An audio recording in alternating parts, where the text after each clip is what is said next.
هذه الحكومة هذه كتقول لنا هذه 3 سنين بأنها باغا دير الدولة الاجتماعية.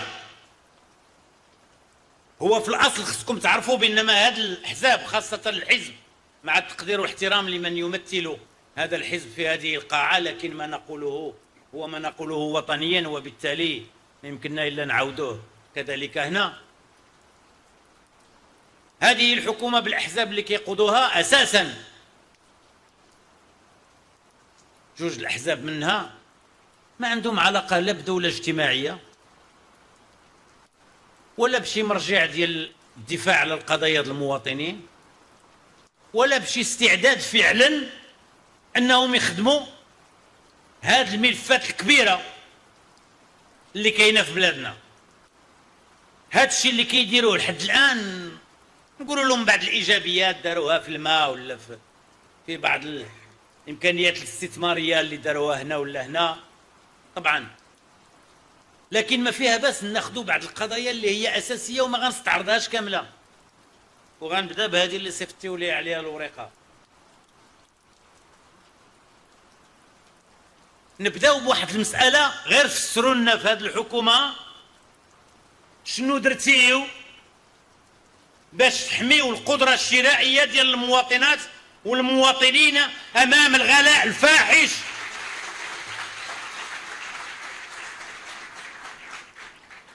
قولوا لنا كيفاش كتفسروا أنه منذ أنكم جيتيو، والأرقام دالة على ذلك، منذ أنكم جيتيو لمدة 2 سنين والتضخم يعني الأسعار كيفاش كترتفع، كانت كترتفع ب 11 و ب 12%. دابا أنا غنفسر لكم شنو هي 11 و 12%، لأن ما نتكلم معكم بشكل دقيق غتعرفوا شنو هي. ودابا كيقولوا لنا حنا ناجحين من بعد ما سلخوا المواطنين والقدرات ديالهم في 2021 و 22 و 23. دابا كيقولوا لنا حنا ناجحين. حنا اليوم هذا التضخم باقي 2%، لكن هذا التضخم ديال 2% بمعنى كيفاش كتزاد الاسعار. لما تزادت العام الاول ب 11 و 12% وعاود تزادت العام اللي من بعد منه ب 11 و 12، دابا من بعد ما تزادت وصبحات هنا في هذا المستوى 2% كتطبق على هذا المستوى، بمعنى من هذا المستوى باقي كتزاد عليها 2% اخرى. شنو هي بالمعنى بالواضح؟ بالمعنى الواضح هو ان الحمل اللي كنتو كتخلصوا ب 70 و 80 و 90 درهم ولا اليوم ب 150 و 160 درهم. هذا هو الواقع ديال المواطنات والمواطنين، وبأن الكلفة ديال جميع المواد الغذائية والخدمات الأخرى كاملة ارتفعت بواحد الشكل فظيع. وهادشي اللي كنقولوه ماشي حنا فقط اللي كنقولوه، مؤسسات رسمية مختصة في هادشي، من ضمنها المفوضية ديال التخطيط أو المندوبية السامية ديال التخطيط اللي كتقول هادشي وكتأكد بأن هذا ارتفاع عمرنا ما وصلنا له بهذا الشكل. واليوم جميع المواطنات والمواطنين عايشين واحد انخفاض ديال القدرة الشرائية ديالهم اللي كيفوق 82.5%، وفي مختلف الفئات الفقيرة طبعا، لكن الفئات الوسطى أيضا، وحتى بعض الفئات اللي مسك عليها الله كتشتكي من ذلك. بمعنى أنكم كتقولوا لنا شعارات وكتقولوا لنا الدولة الاجتماعية وانتم جالسين عمليا كتاخذوا من فلوس المواطنين والمواطنات، ومن فلوس المواطنين والمواطنات كتبجحوا بأنه انتم رفعتيو من المداخل الجبائية. كي درتيو باش رفعتيو من المداخل الجبائية؟ منين جبتيوها؟ جبتوها اساسا من هذا الارتفاع ديال الاسعار، من الضريبه على القيمه المضافه. لان لما كتخلصوا نتوما اي حاجه كتخلصوها، الطوبيس ولا اي خدمه ولا مواد غذائيه، ولا لما كتمشيو تشريو المواد المختلفه في مختلف المحلات التجاريه، راكم كتخلصوا واحد الضريبه على القيمه المضافه كتسمى التي في بالفرنساويه. هذيك التي في هي اللي اليوم زادت لهم واحد الملايير ديال الدراهم في المداخيل الجبائيه اساسا. هادشي ما ناتج جاي من ارتفاع ديال النشاط الاقتصادي وديال الاستثمار وديال المقاولات اللي كيتفرض عليها الضريبه على الشركات، او الضريبه على الربح، او الضريبه على الدخل. ابدا، المدخول الاساس هو انهاء الضريبه على القيمه المضافه، بمعنى انه من جيوب المغاربه، من جيوب المغاربه كيحاولوا يعالجوا واحد العدد ديال الاختلالات والتوازنات اللي ما عندهمش على صعيد الاقتصاد.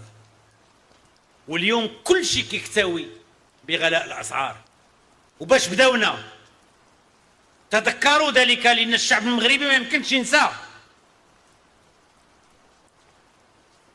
انه بداونا مع هذه الحكومه بالخصوص بارتفاع صاروخي ديال الاسعار ديال المحروقات، ديال ليسونس، ديال الديزل، في تعبير صارخ على تضارب ديال المصالح بين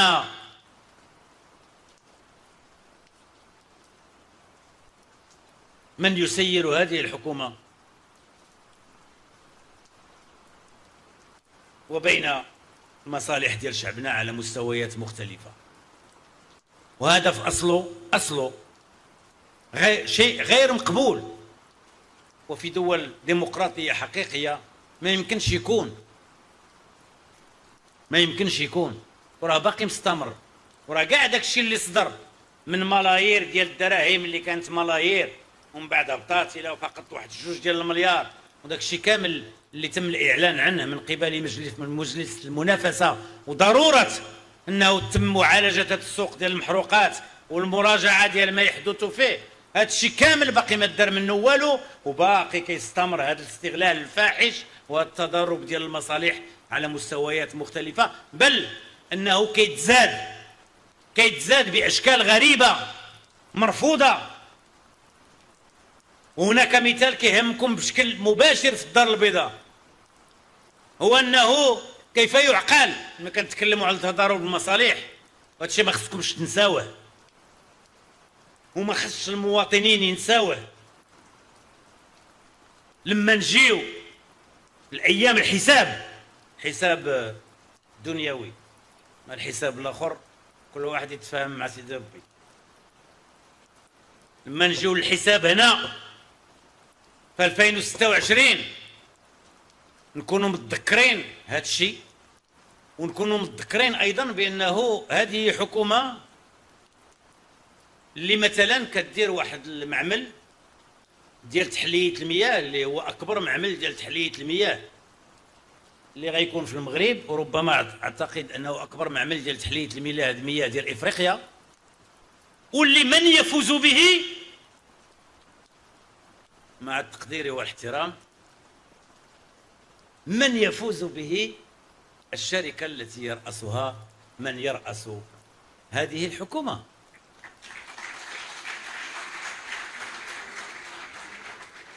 وزيد على ذلك ما يقع في واحد المخطط الاخضر اللي تقالنا بانه راه هو اللي غيعتق المغرب، هو اللي غيجيب جميع الحلول.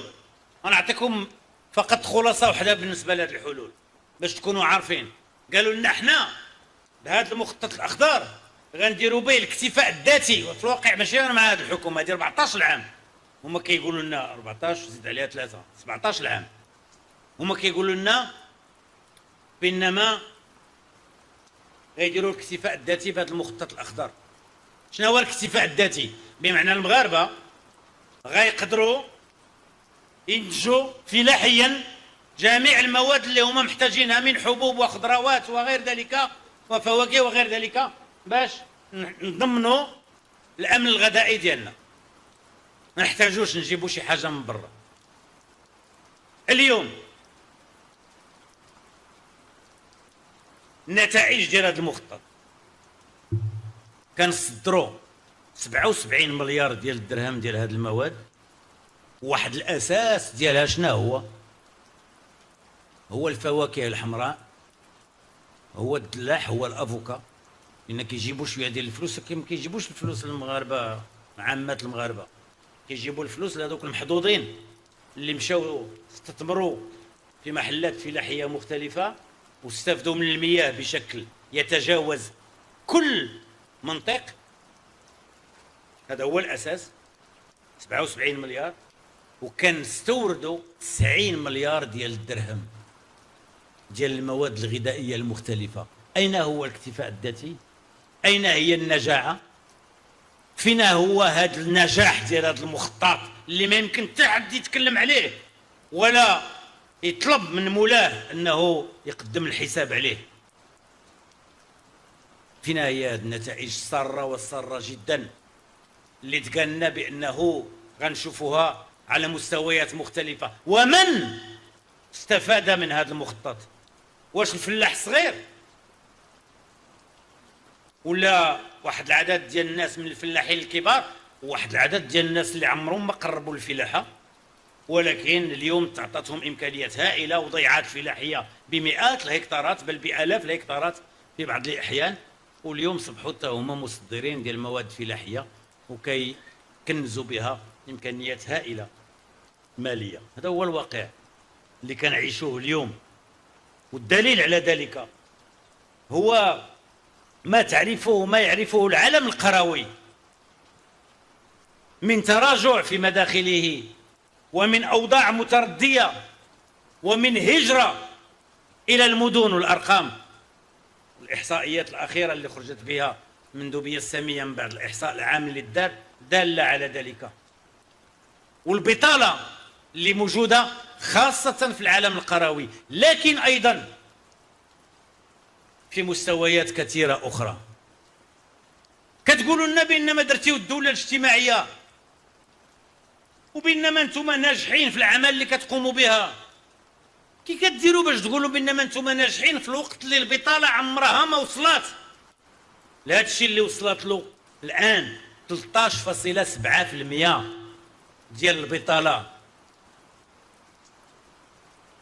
36% منهم من الشبان.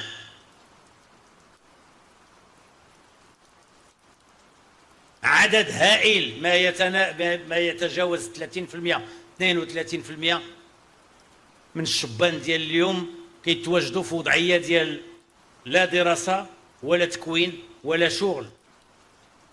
ها الواقع اللي حنا فيه. ها شنو كنعيشوا؟ اش كيعيشوا وليداتكم اليوم؟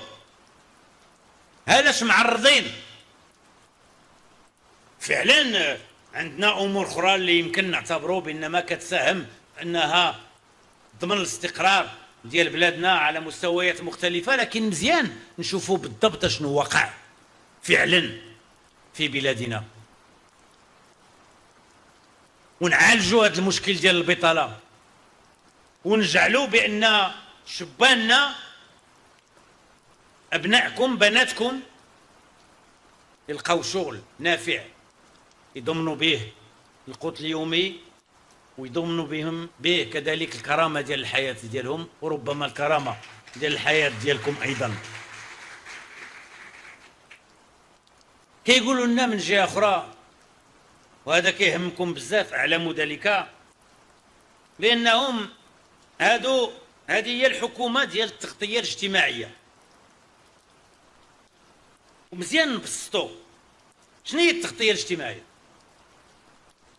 التغطيه الاجتماعيه هي ان كل مغربي يكون عنده واحد الاليات، واحد الاشتراكات في واحد المنظومات اللي كتمكنوا بانه يحصل على التطبيب، يداوى ويتعالج ويشري الدواء، وان كاين نظام اللي كيغطيه في هذا الشيء هذا. كيقولوا لنا حنا اليوم عممنا التغطيه الاجتماعيه وما درنا واحد الحاجه اللي عمر الحكومات الاخرى ما دارتو. اولا كيكذبوا على المواطنين لما كيقولوا بانما الحكومات الاخرى كلها ما دارت والو. هذا النظام ديال التغطيه الاجتماعيه بدا مع صاحب الجلاله ومع الحكومه ديال التناوب في بدايه 2000 وتبنات فيه بتدرج واحد المجموعه ديال الخطوات. وجات هذه الحكومه وطلب منها صاحب الجلاله انها تسرع من الوتيره، لكن لما بغاو يسرعوا من الوتيره داروا واحد المجموعه ديال الامور اللي حنا كنا كنبهوا لها وكنقولوا حذاري، راه هاد الناس كيديروا امور سطحيه. ولكن اليوم ما بقيناش بوحدنا اللي كنقولوا هادشي. اليوم مؤسسات رسميه دستوريه تقول لهاد الناس بانه في هاد الشيء اللي درتيو كاين على الاقل جوج ديال الملاحظات اساسيه في الناس اللي حولتيو من النظام القديم ديال الرميد الى هذا النظام ديال التامين على المرض الاجباري لامو بمختلف اشكالها. بقاو كل واحد كان كيقول 7.5 مليون مغاربه، 8 المليون ونص اليوم اللي قالوا المجلس الاقتصادي والاجتماعي والبيئي بانهم في الواقع ما معنيينش اليوم وما تغطاوش، ما كاينينش. لما كنا كنقولوا هذه الحكومه كان كيجي رئيس الحكومه للبرلمان ويقول هاد 8 المليون اللي كتكلموا عليهم ما كاينينش، ما موجودينش. وهاد 8 المليون راه عدد منهم هما انتم اللي في هذه القاعه وفي غير هذه القاعه ما مغطينش لاسباب عديده. فين هو التعميم اللي كتكلموا عليه؟ فين هو التعميم ديال التأمين على المرض؟ من جهه اخرى لما نفس هذا المجلس قال وكنا كنقولوا هذه القضيه قبل منهم والان اعطاها بشكل مثبوت بينما بالنسبه للناس اللي في الضمان الاجتماعي بمعنى اللي في القطاع الخصوصي 95% من الاموال اللي كاينه في التغطيه الاجتماعيه اليوم في هذا النظام كتمشي للمصحات الخصوصيه. وراكم لاحظتيو الكلينيكات كيفاش انهم ولاو دايرين بحال المحلبات، كدور مع الزنقه كتلقى وحده طالعه هنا والاخرى طالعه هنا. علاش؟ لان كاين الحبه، لان كاين الفلوس، لان كيربحوا، لان كيستغلوا الاوضاع ديال المواطنات والمواطنين وهذه الاموال اللي موجوده باش يبنيو هذه المصحات اللي كلها مربحه والبعض منها داخل للبورصه. مزيان، الله يقوي عليهم والله يكمل عليهم. لكن حنا مفروض ان هذه الاموال اللي كاينه في التغطيه الاجتماعيه تمشي للمستشفى العمومي بالاولويه، على الاقل في الجزء الاكبر منها، باش تغني هذا المستشفى العمومي. حقا نعترف بانه هذه الحكومه في سياق ما قامت به الحكومات اللي قبل منها واللي كنا جزء منها كتبني مستشفيات جامعيه اليوم كتبنى في الرشيديه، في بني ملال، في العيون، مستشفيات جهويه اقليميه. مزيان هادشي كاين، ولكن اش غنديروا بهاد المستشفيات الا ما كانوش المواطنين كيمكن يمشيو لها وبالتغطيه الاجتماعيه كيولجوا للخدمات الصحيه وتكون المكان اللي كيمشيو له بالاولويه هو المستشفى العمومي ماشي المصحه. 95% من الناس ديال القطاع الخصوصي كيمشيو لهاد المصحات اليوم، و80% من الناس اللي مسجلين في كنوبس بمعنى في التأمين اللي موجود بالنسبة للموظفين والقطاعات اللي تابعة للقطاع العمومي 80% منهم من الأموال الرائجة على هذا المستوى تذهب إلى المصحات الخصوصية. ها هي الدولة الاجتماعية اللي كتكلم عليها هذه الحكومة وكيتكلم عليها الرئيس ديال هذه الحكومة. هذا جزء من الكل باش نكونوا واعيين بأنهم كيقدموا لنا واحد السلعة مغشوشة، واحد المارشانديز فخلاطي، كيكذبوا علينا، كيكذبوا عليكم، وكيقولوا لكم اشنو دايرين اليوم، وكيجيو امام البرلمان وكيتبجحوا بواحد العدد ديال الانجازات اللي الواقع كيدل بانها مخالفه تماما لما كيعيشوه الناس في حياتهم اليوميه بمختلف مناطق المغرب. هذا هو الواقع اللي كنعيشوه اليوم. وكنسمعوا امور غريبه لما كنديروا دورنا حنا في البرلمان. هو السي عبد الاله من الناس اللي موجودين في هذا البرلمان، عبد الاله الشيقر، لما كيجي رئيس حكومه كيتكلم مع ممثلين ديال الشعب، جزئيا ممثلين ديال الشعب، لان وحدين اخرين ما عرفتهم اش كيمثلوا راسهم، كيمثلوا المصالح ديالهم. تكلموا على هذوك اللي كيمثلوا بصح الشعب، وكيتكلم معهم هذا الرئيس جوابا على انتقاداتهم وبالخصوص على انتقاداتنا نحن كمعارضه، وكيقول لهم هادشي اللي كتقولوا وهذا اكبر احتقار ديال الديمقراطيه وديال السياسه وديال السياسيين وديال الاحزاب وديال المنتخبين. كيقول لهم صريح العباره هادشي اللي كتقولوا فين؟ كيقول لهم هادشي في البرلمان اللي هو المكان ديال التمثيليه الشعبيه والوطنيه. كيقول لهم هادشي اللي كتقولوا كيدخل ليا من هنا ويخرج ليا من هنا. واش هذه مسؤوليه؟ واش هذا ممكن اننا نقبلوه؟ واش هذا الشيء هو المغرب الديمقراطي الذي نريد؟ واليوم راكم كتشوفوا القضايا المتعدده ديال الفساد اللي مطروحه. اولا نتكلموا على الفساد اللي تكلمت عليه مؤسسات رسميه كذلك. كاينه واحد المؤسسه دستوريه، حتى هي دستوريه، ماشي ديال المعارضه ولا جايه من الخارج ولا شي وحدين باغيين الخدمه في المغرب، لا لا، هذه مؤسسه دستوريه. قالت لهم بانما بحال اللي قالوا لهم التقارير الاخرى امور سلبيه على البطاله وعلى على على الشغل ولا الغلاء المعيشه وغير ذلك. هذه مؤسسه قالت لهم بانما راه الفساد في البلاد ارتفع وتوسع، الرشوه وغير ذلك. قالت لهم الواقع. بالمناسبه هذه الحكومه كتنسى، عندها واحد الحساسيه مفرطه، كتنسى بانه هذا الشيء ديال الفساد والرشوه وكذا وارد في تقارير رسميه تقدمت لصاحب الجلاله. التقرير الاول هو التقرير الخمسينيه في نهايه العقد الاول من هذه الالفيه. التقرير الثاني هو النموذج التنموي، فيه بكل وضوح بان المغرب خصو يحارب الفساد والرشوه والريع والاحتكار وغير ذلك من الكلمات وارده بهذا التعبير. هادو لما خرجوا لهم بانما التاسع خرجوا كاملين وداخلين البرلمان وخارج البرلمان كيقولوا كيفاش كتسمحوا لراسكم تقولوا هذا الشيء.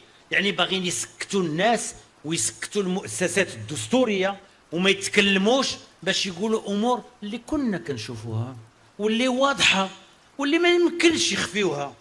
واش نخفيو الشمس بالغربال؟ هذا واقع. مع الاسف هذه حكومه ما استطاعتش تحارب هذا الشيء هذا وما استطاعتش تواجهه.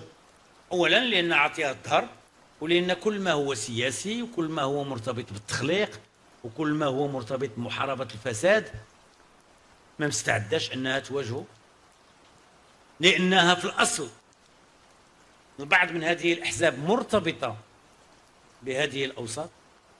لان في المجال الانتخابي شفنا كيفاش داروا في 2021 وهذا الشيء كنطلبوا منكم تحضروا معاه، كيفاش غرقوا الدوائر الانتخابيه في الفلوس، كيفاش شراو الضمائر ديال الناس، كيفاش وزعوا القفوف،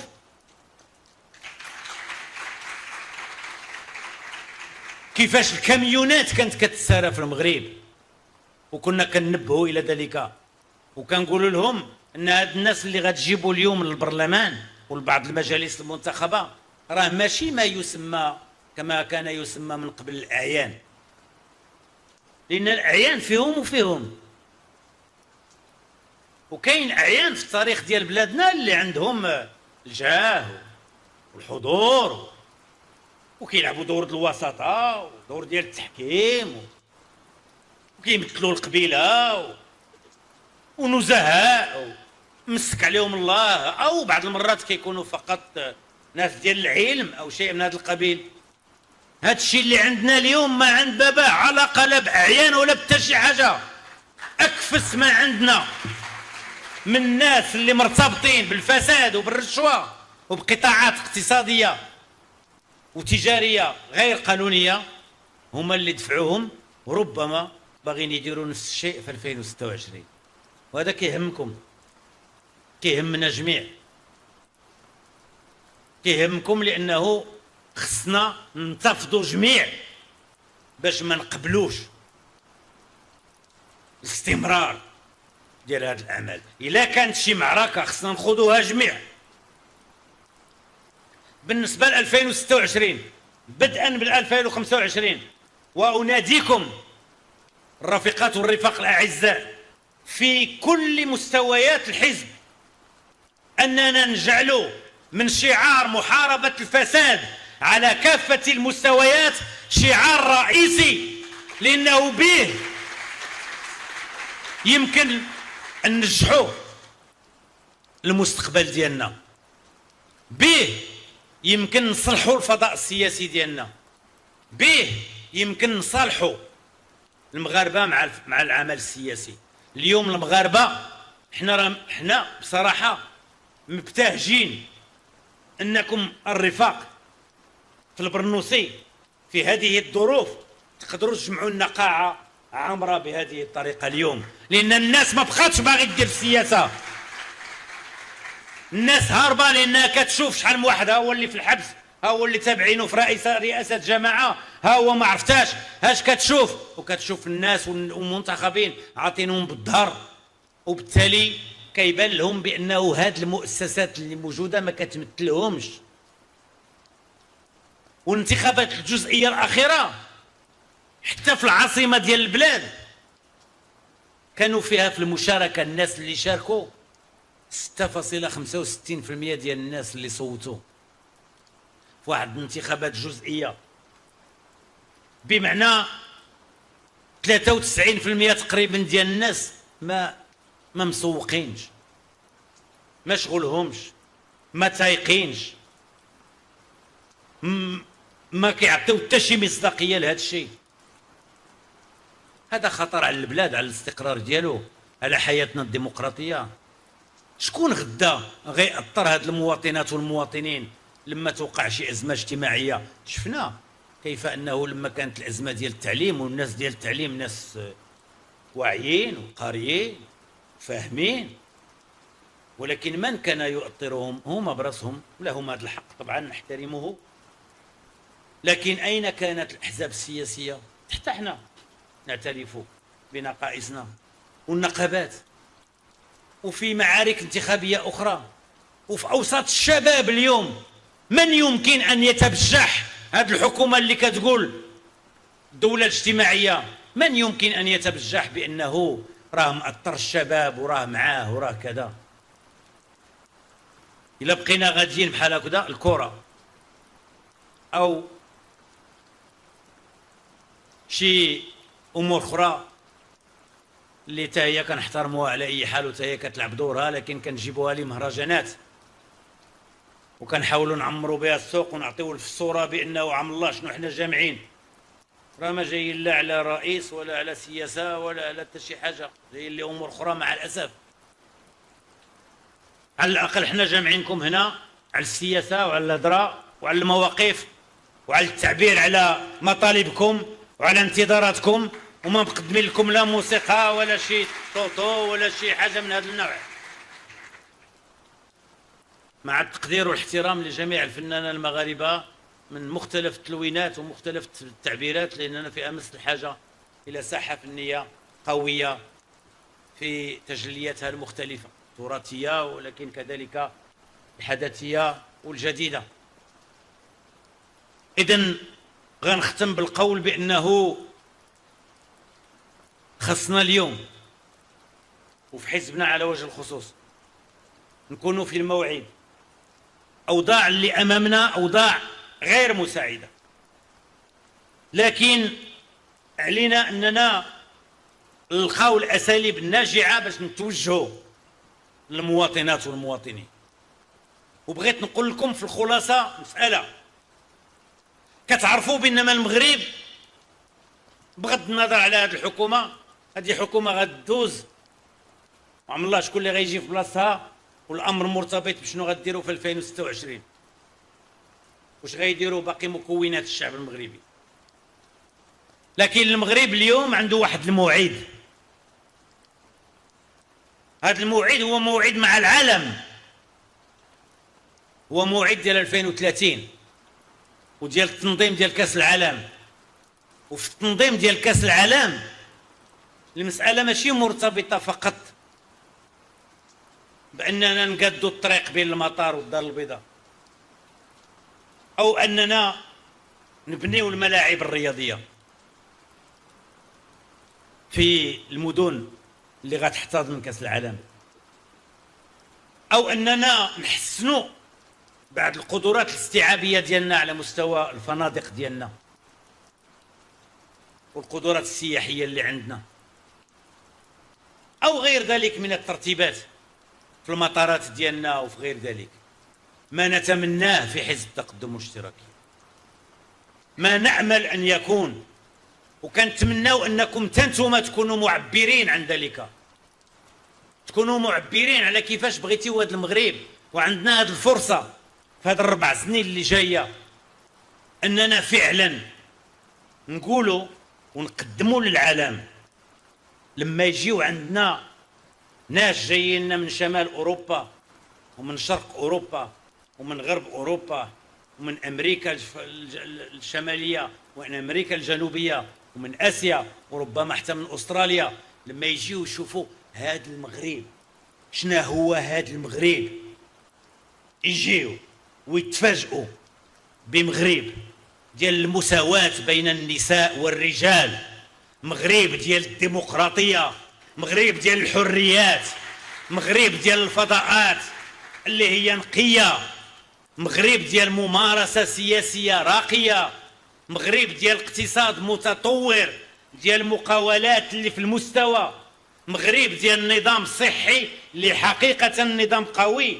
مغرب ديال نظام تعليمي عمومي أساسا اللي يكون في المستوى، مغرب اللي كنحترموا فيه البيئة وكنحترموا فيه ثروات اللي كننتجوها اليوم باش تبقى عندنا قدرة أننا ننتجوها كذلك غدا، مغرب اللي الشباب كيحتلوا فيه واحد المكان خاص وكنحسوا بأنما الناس معتزة بأنهم مغاربة نساء ورجال، مغرب اللي نتوما النساء تخرجوا هذا الوضع اللي نتوما فيه، ماشي بغيناكم تسيطروا علينا الرجال أبدا، لكن بغيناكم تكونوا في نفس المستوى اللي حنا فيه باش نحملوا جميع هاد البلاد والآمال ديالو والطموحات ديالو اللي هي طموحاتكم واللي هي أمالكم. شكرا على